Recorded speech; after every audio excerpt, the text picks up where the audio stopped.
열왕기하 2장 15절에서 25절 함께 읽었습니다. 15절부터 18절까지 말씀을 보면 엘리야가 회오리 바람을 타고 하늘로 올라갔는데 그 중에 선지자의 제자들이 엘리야가 도중에 땅에 떨어졌을 수 있다 생각한 거죠. 그래서 엘리사에게 50명을 보내서 수색하도록 요청을 합니다. 엘리사는 만류하죠. 엘리사는 이 엘리야가 회오리 바람을 타고 하나님 나라 천국으로 간 것이 확실하다, 그렇게 생각했습니다. 그런데 이 선지자의 생도들은요, 그것에 대해서 의심이 있었습니다. 그래서 중간에 떨어졌을 수 있다, 그의 시신을 찾으려고 했던 거죠. 시신을 찾으려고 하는 것은 그 엘리야의 시신, 그것을 무덤을 만들기 위함이고, 그 무덤을 만드는 것은 그 사람에 대해서 우상화하는 작업을 반드시 하게 됩니다. 그래서 하나님께서는 엘리야의 그 시신을 사람들이 찾지 못하도록 하늘로 올린 것이죠. 모세도 그런 경우 아닙니까? 모세도 어디에서 정확하게 그의 무덤이 있는지, 그가 그 시신을 발견하지 못하도록 하나님께서 조치를 취하셨습니다. 사람은요, 눈에 보이는 것이 있으면 위대한 사람의 무덤이라든지 그런 걸 통해서 그것을 우상화하는 작업을 하게 됩니다. 그래서 하나님은 엘리야를 하늘로 들려 올리신 것이죠. 엘리사가 이 허락을 해주는 것은요, 이 선지자의 성도들이 오늘 말씀을 보니까 부끄럽도록 강청했다 그랬어요. 그러니까 지금 고집이 너무 센 거예요. 고집이 너무 세니까 허락을 해줍니다. 이것은 엘리사가 그들의 의견을 존중해서 그런 게 아닙니다. 그래서 사흘 동안 찾았는데 찾지 못했다. 결국은 그들의 수고가 헛될 것을 알았던 거죠. 그래서 이 관계를 아마 중시했던 것 같습니다. 물론 그들이 말하는 것이 틀렸다. 그러나 너네가 틀렸기 때문에 무조건 막는 것이 아니라 선지자의 생도들이 결국은 자기 스스로 포기하게 만들도록, 그래서 그들과의 관계가 깨어지지 않도록 했던 조치다, 이렇게 볼 수 있겠습니다. 그리고 이 선지자의 생도들은 사흘이 지나서 헛수고를 하죠. 그리고 나서 엘리사가 한마디 더 합니다. 내가 가지 말라고 했잖아. 내가 가지 말라고 했잖아. 아마 그 엘리사의 권위가 아마 더 올라갔을 거예요.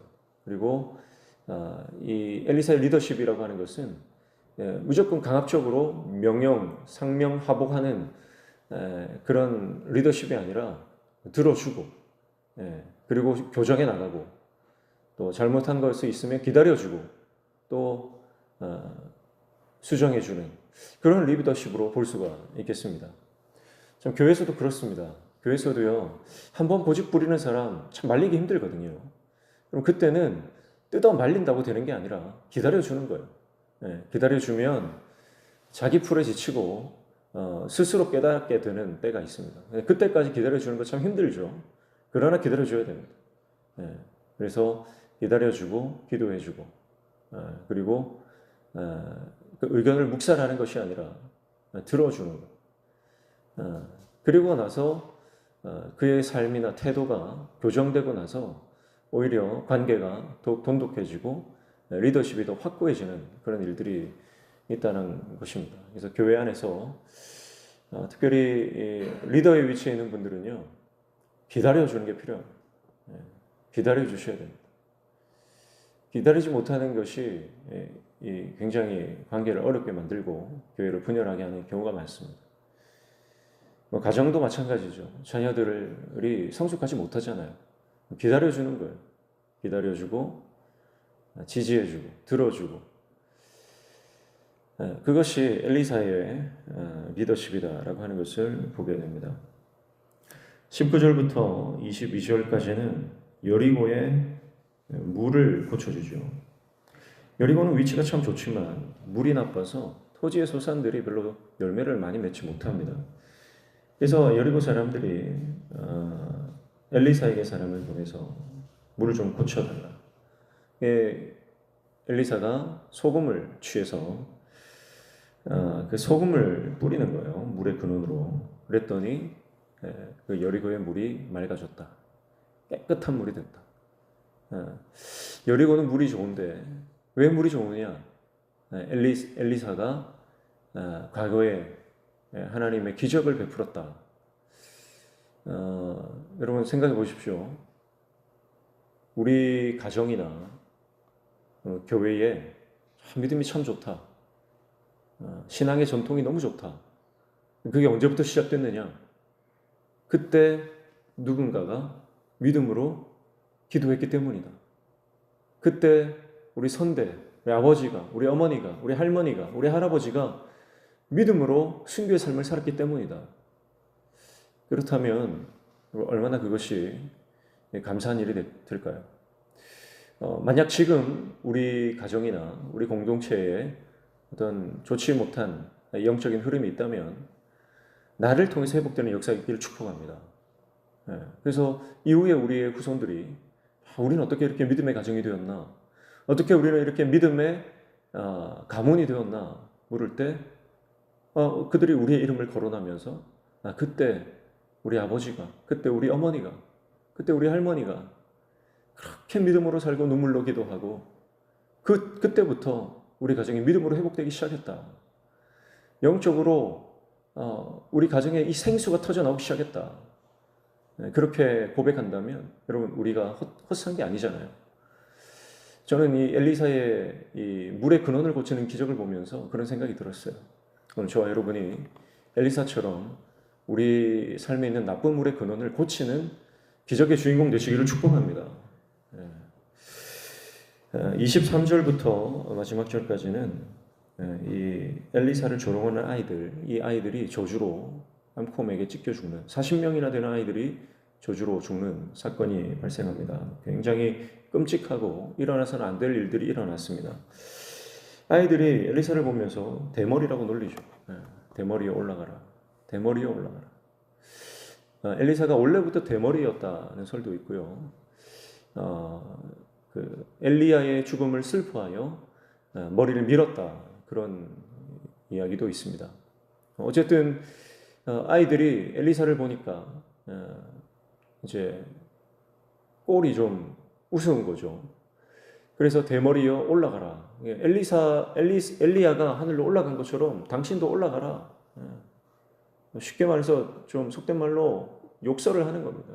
꺼져버려라. 사라져버려라. 대머리 선지자야. 뭐 이러면서 막 놀리는 거죠.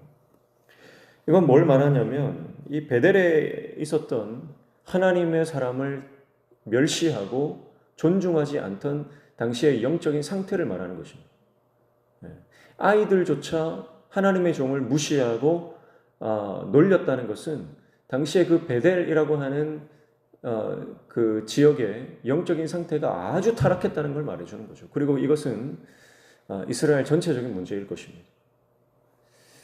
그래서 결국은 어른들이 바로 살지 않으면, 어른들의 신앙이 바로 서지 않으면 아이들이 타락할 수밖에 없고, 어른들이 무너지면 아이들도 무너진다는 것을 보여주는 겁니다. 그리고 심판이라고 하는 것은 어른이나 아이나 예외가 없다는 걸 말해주는 거예요. 사랑하는 성도 여러분, 베델이 어디입니까? 베델. 하나님의 집 아닙니까? 그런데 이 하나님의 집이라고 불리는 이 거룩한 장소에서 선지자를, 하나님의 종을 멸시하고 하나님의 종을 경멸하면서 아이들조차 그 선지자를 놀리는 이런 타락한 현실을 보십시오. 지금 우리의 현실이 이와 같다는 것을 우리가 뼈저리게 절감합니다. 그래서 우리가 회개해야, 우리가 돌이켜야 합니다. 어른들이 바로 서야 합니다. 그래야 아이들이 살아납니다.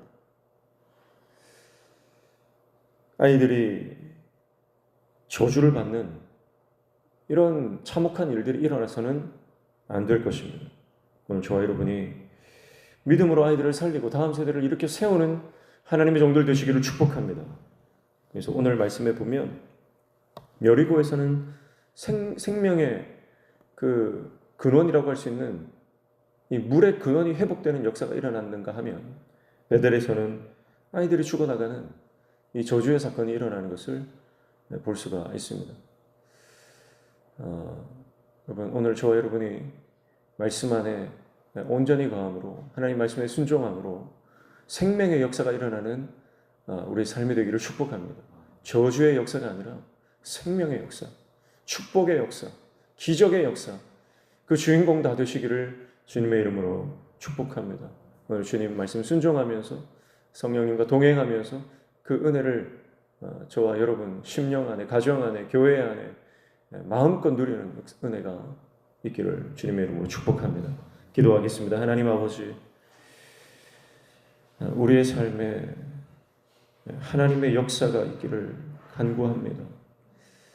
성령의 강력한 임재와 역사가 있기를 간구합니다.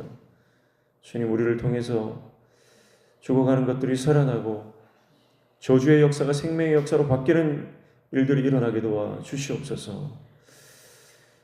우리의 믿음의 삶을 통하여서 우리의 가문이, 우리의 자손들이 하나님의 놀라운 축복을 받는 생명의 그 믿음의 근원으로 우리를 사용하여 주시옵소서. 오늘도 주님 말씀 붙잡고 기도할 때 우리의 기도에 들어응답하여 주시며 우리 삶의 모든 막힌 문들이 열려지는 형통의 은혜를 허락하여 주시옵소서. 예수님의 이름으로 기도하옵나이다. 아멘.